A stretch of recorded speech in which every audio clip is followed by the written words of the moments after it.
morning and welcome to WyoToday Newsroom here on 101.7 KDNO.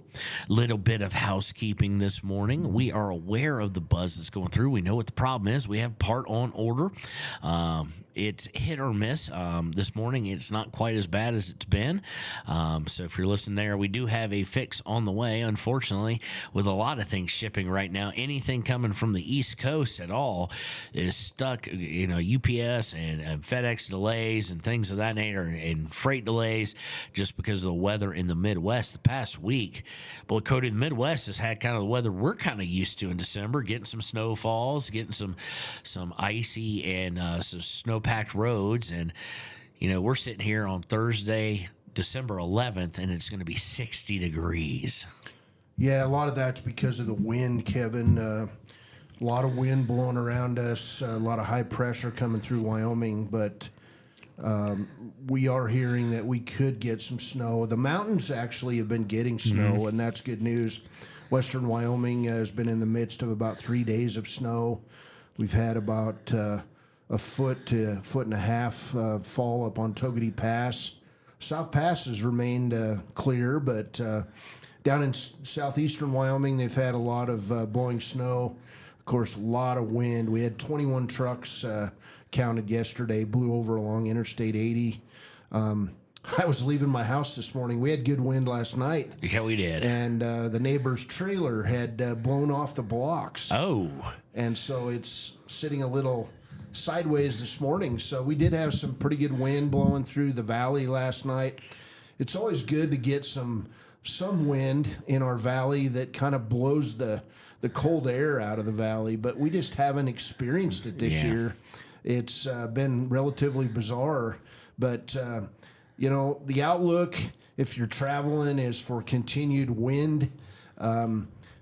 Everywhere but our valley has been getting high winds. We had 90 mile an hour plus winds blowing up north toward Cody yesterday.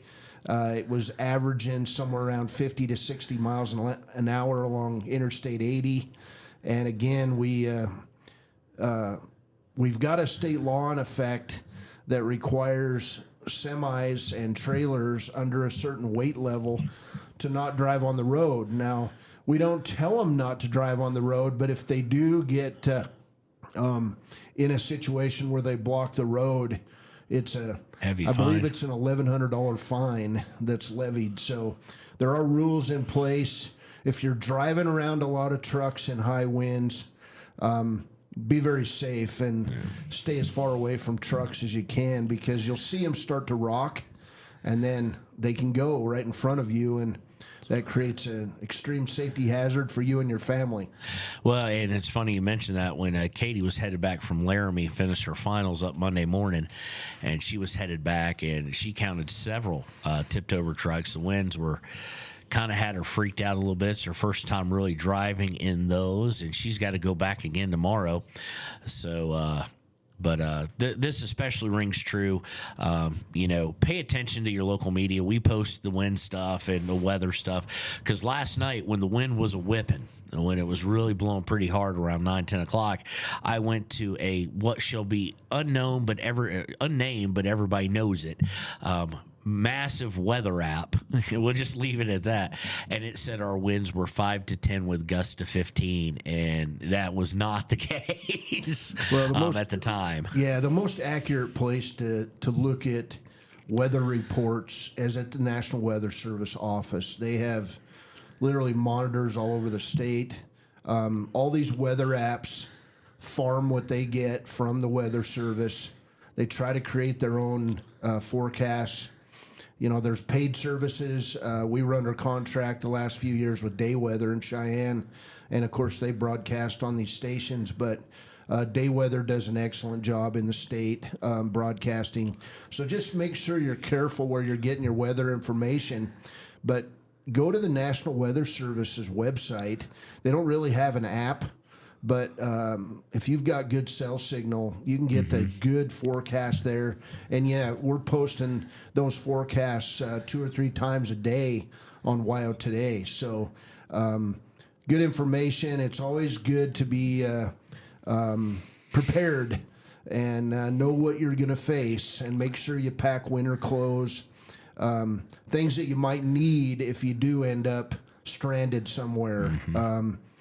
You know, try to pack those inside the cab of your vehicle. If you put food and water in your trunk, there's a good chance it's going to be frozen. But try to pack it with you and be prepared for the worst. Always. Absolutely. We always hope for the best this time of year when we're traveling. A lot of basketball teams going to be on the road, wrestling starting, swimming starting, just a lot of activities. And if you're going to Laramie to watch an improving Wyoming Cowboys basketball team, just watch the weather. And if you have to, drive around Elk Mountain to get there. You can drive through Medicine Bow and miss most of the weather generally. And for us, of course, you're headed out on the road tomorrow morning. I'm headed out here in about 2.5 hours or so. I'm sure some parents are hitting. While today it might not be overly necessary, one of the things that you guys offer is what we just call around here, I'm sure it has a more official name, the WYDOT app is always great. Not only do we use it to figure out what the roads are as far as moderate or severe or high risk or whatnot, but those cameras really kind of help you too in what to prepare for when we're going over South Pass or going to Jackson over Togety or even going to Casper like we are today. So if you don't have it already, Cody, tell them where they can find it. Well, it's the Wyoming 511 app. You can just go out to wherever you download your apps on your phone, and you can download that app. It's a free app, and it's updated all day long, all night long. We have dispatchers 24/7. When our guys are out working the roads, that app is updated by people out plowing roads. And so you get very accurate information. We have weather sensors in the highways in various strategic locations. One of my favorite ones to look at this time of year is up in Red Canyon, south of Lander, because you get some amazing wind speeds up there, and you understand why we have these weight-based closures on those type of highways. But yeah, the webcams are unbelievable. You get 3 views of the area you're looking at. We've got dozens of them out there. You can look at your webcams by route, so you can type in I-25 to Cheyenne from Riverton, and it'll give you a clear path of what those conditions look like all the way from Riverton to Cheyenne. You can do from Riverton to Casper. You can do from Cody, Wyoming to Cheyenne or Laramie. The webcams provide you with that look into into what it's like out there. And, we all know that a picture is very effective in disseminating information. So it's a good thing. Use it. Don't spend as much time going on Facebook and asking people, hey, what are the road conditions between Lander and Rawlins? I see that all the time. Yeah. People weigh in, and if you want to do that, that's fine. But if you want the official road conditions and a look at webcams all across the state, go to WyoRoad.info or download that Wyoming 511 app. We see that a lot on like the UW parent sites on Facebook of people asking, well, what are the roads between like Laramie and the Denver airport and things of that nature? And it's amazing the variety you get. And I'm like, Wyoming has a great app, so does Colorado. Tons of them. Most states have an app where you can check that out, and you get, like you said, real time from the guys who are working that road constantly, all day long. They're on it, and they know what's going on. So download that. Go to Apple Play Store, Google Play Store, wherever you get your apps. Real easy to find, and it actually became nationally famous about 3 years ago, and it became famous. I got a call from some of our sister papers and sister radio stations going, can you really report like roadkill that you're going to pick up? And I was like, yeah, you can. Yeah, right on that app you can. Yeah, right in that app you can say, hey, I'm picking. And to them it made no sense because they're not thinking like, oh, you found antlers from an elk or something like that. They're thinking like me from Appalachia. You know, what you're picking up a dead raccoon? What are you doing? So, but our COO and CEO actually called me that day when it kind of broke because it was in their state and national section, and they were like, wait, what? I've got a coworker who You can say Baylor's has name. raised his family on various roadkill items such as moose, A coworker. elk, deer. Not me, but yeah, that's a service that's out there. Sometimes you get an animal that's just barely been hit, and you have to report it, and you have to get permission. But then you can go out and retrieve that animal and cut it up and eat it. And this time of year, it's cold. A lot of those animals are in reasonably good shape still, but it's not something that really trips my trigger. But Does some, and that's okay. Yeah, and there's a route for them to get it legally. yeah, and it's a service, but you can report those road-killed animals on the app.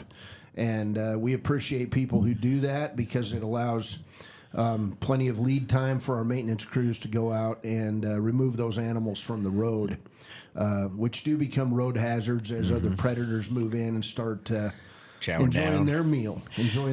So, but the 511 app came in very handy this last weekend. We had a crash between Lander and Muddy Gap.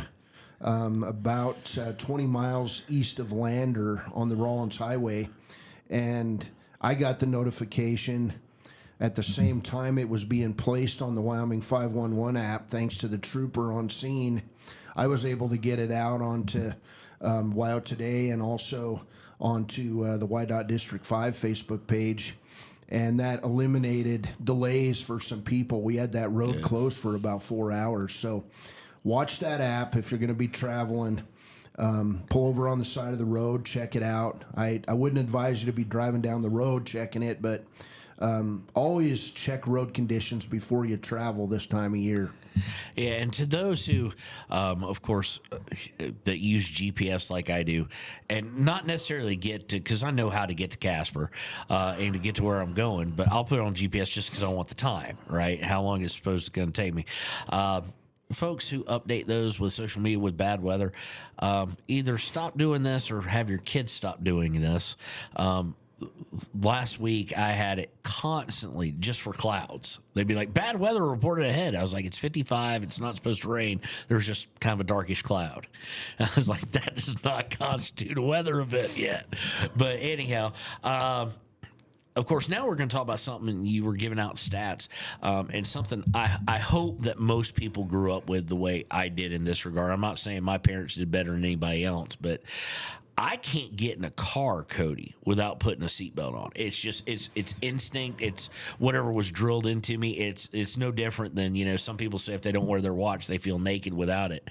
If I'm in a car, I don't care if it's parked without my seatbelt, I feel kind of odd, and especially if it's moving. I mean, even if I'm just moving it in the driveway, it's just habit. And you have our latest compliance figures for seatbelt usage in the state. Yeah, we do a survey statewide once a year. It's an independent survey from WYDOT where people go out and they physically observe people driving cars around in 15 counties. And I'm very pleased to report today that Fremont County, for the third straight year, has exceeded 90% seatbelt compliance. And that's a credit to the people who drive in our county for getting that message. It's a credit to our law enforcement.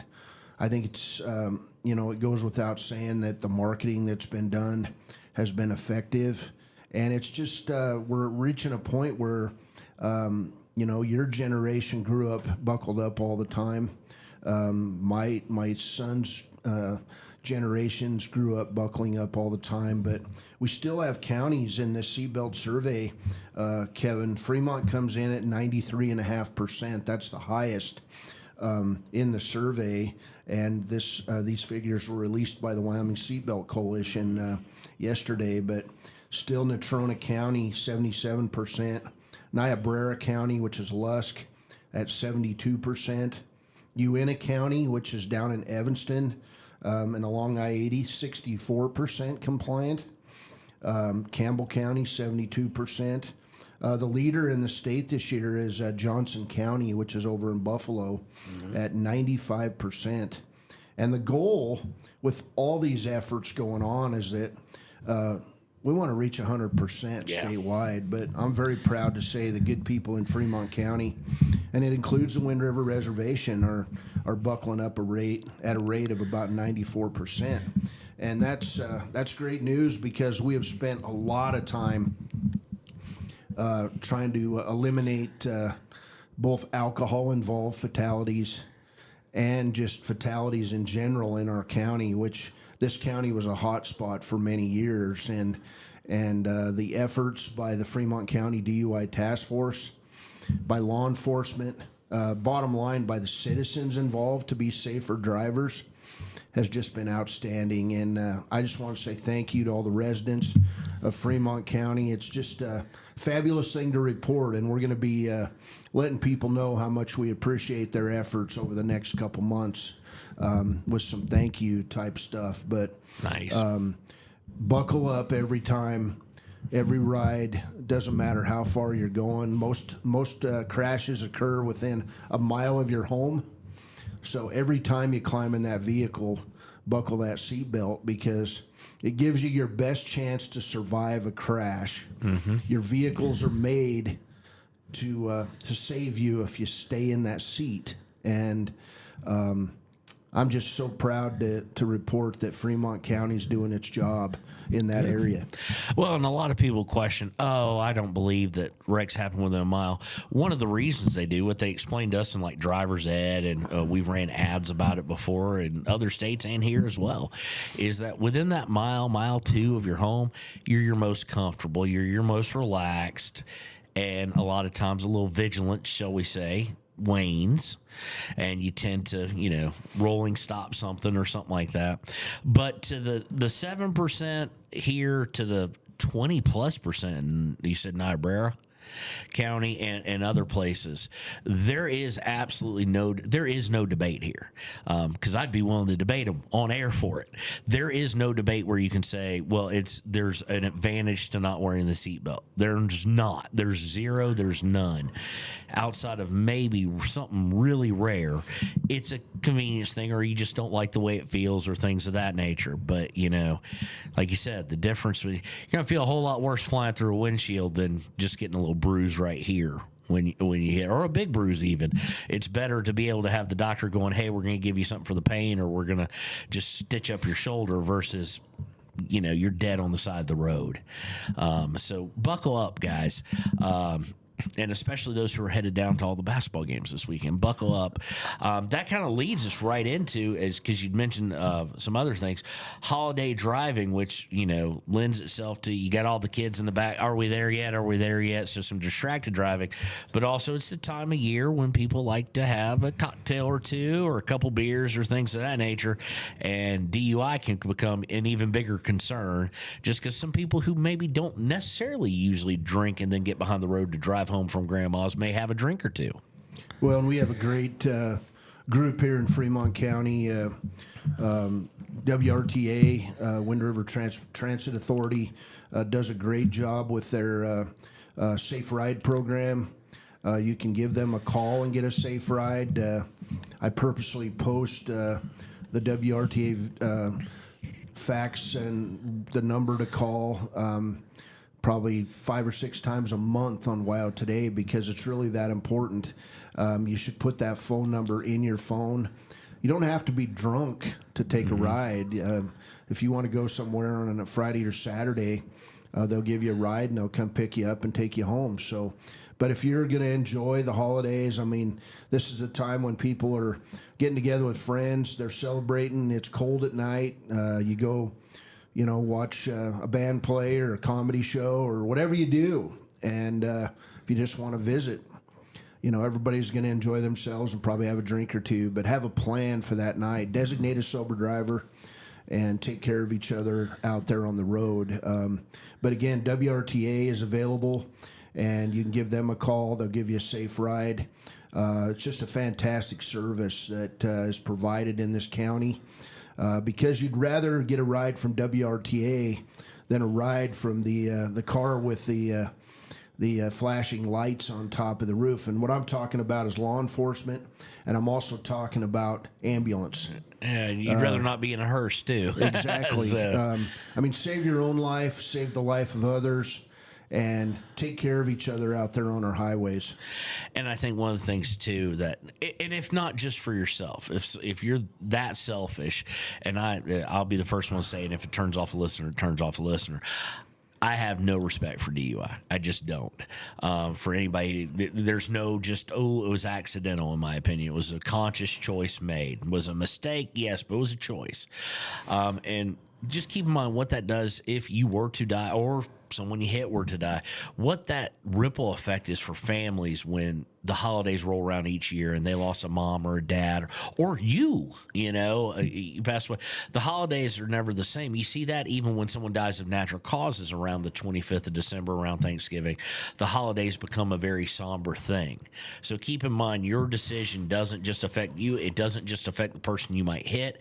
It affects family and friends in a very wide-ranging thing. So yeah, and you said it perfectly, Kevin. Drunk driving is an inherently selfish act, because you're only thinking about yourself when you're doing it. And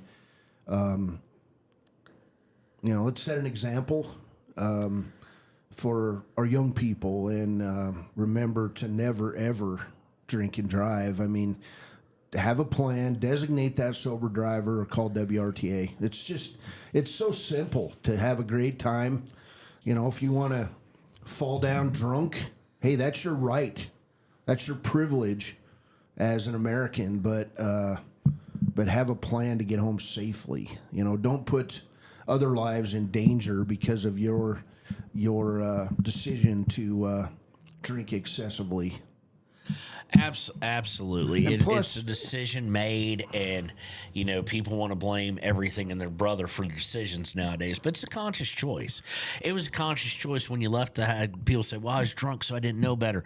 No, it was a conscious choice when you left the house, like you said, without a plan. Yeah, and I just want to give a tip of the hat to our law enforcement in Fremont County, because it's never fun to arrest somebody who's been drunk and driving drunk. There's things that happen with drunks. They don't act like they should. They do stupid stuff. They often make a mess inside of a patrol vehicle. So I hear a lot that there's targeting going on in our county with the Fremont County DUI Task Force. I can guarantee you there's not one officer that participates in that hopes he busts a drunk driver that night. They would rather drive around all night and see everybody following the laws. And so what I'm telling you is that the police officers in our county, patrol, sheriff, city police, do a wonderful job for us in keeping our roads safe. And if they're stopping people out there, that means that people are doing things wrong. They're not targeting people. They're trying to make things safer for you and I. Well, if you're weaving or doing something that kind of indicates that maybe this is an impairment situation, everybody nowadays wants to scream targeting on every little thing. That law enforcement targeting this, that, and the other. If you're out at 2 a.m. and you're not maintaining lane integrity, you want to complain about targeting? I say this, and I say this with all the passion in the world. Shut up. So hey. just to be blunt, like again, that's one of my hot buttons, is because I've seen in our business, and you've worked closely with us over the years, and used to work here as well.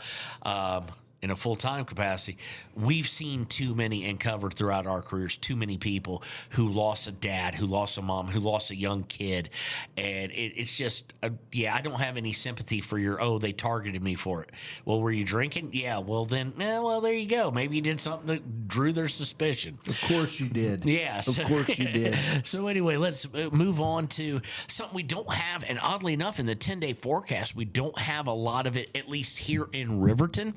For forecasted.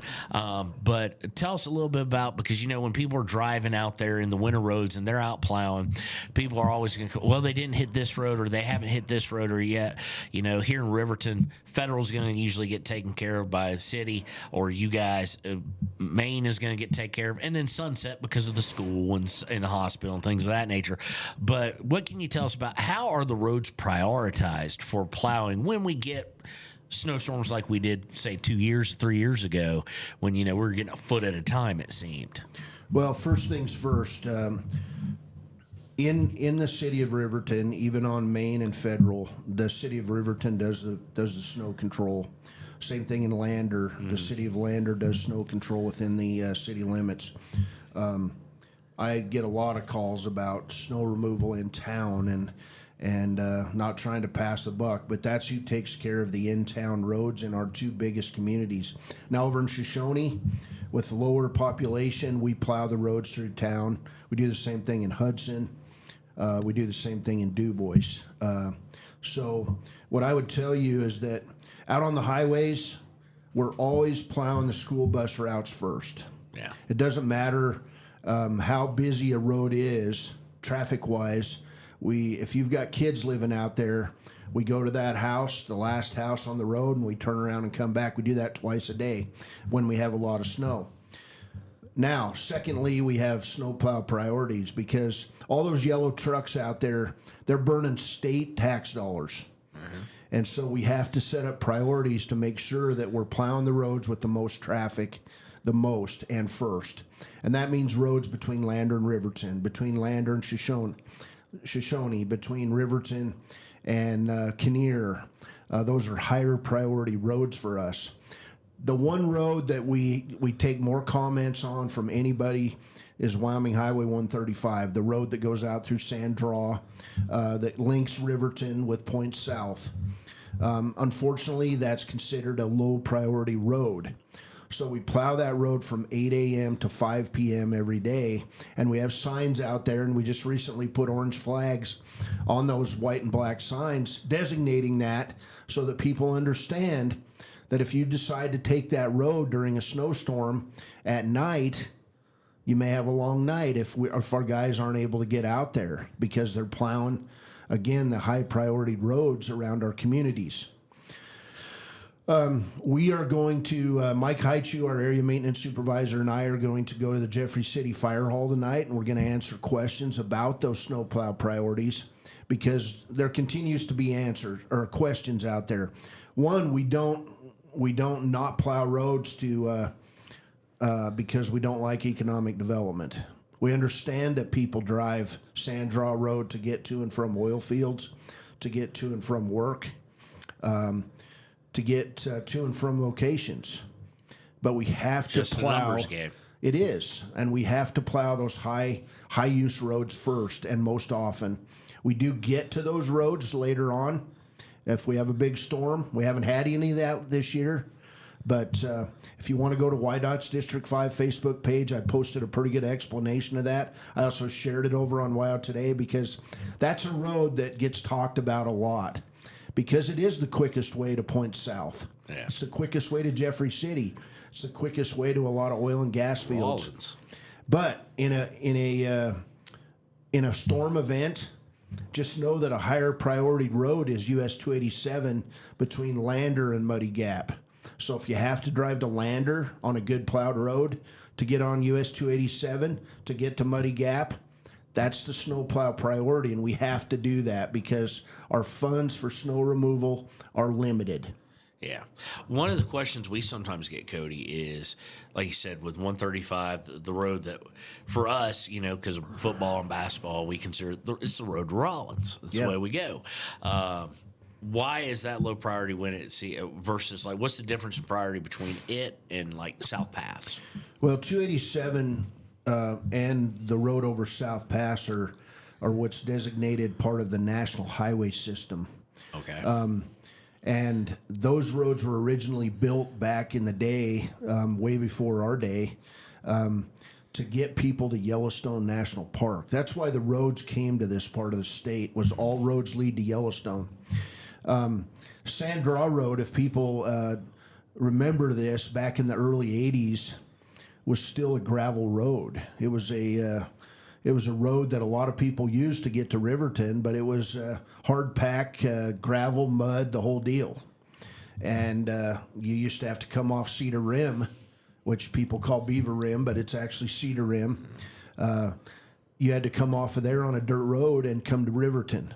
So the decision was made back in the early 80s. I actually got to drive on it when I came home from college back then to oil that road and pave it. And it was a good decision because it gets a lot of traffic at certain times of the year. Yeah, one of the things I noticed, and it's the one that said I wasn't in Kansas anymore, so to speak, like Dorothy, was when I moved here, I hit 135. That's the way my GPS was taking me. And when I don't mean when I moved the truck, I mean when I drove over here first time living with our partners at the Hampton Inn, for 8 months. And it was Saturday, like at 4 o'clock. And I'm coming up through Jeffrey City. And before I get Jeffrey City, I'm sitting there going, it's 4 o'clock on a Saturday. I haven't seen a car in an hour. So it's just, you got to play a numbers game. And for those of you who maybe don't know, anytime you're driving on a road and you feel that little boom, boom, you see that looks like a little power line across the road, that's counting. So more often than not, that's counting to see because I'm sure it's not something y'all have set in stone as far as y'all look at these numbers probably pretty often, every couple of years. Every year. Every year to reevaluate because traffic patterns change.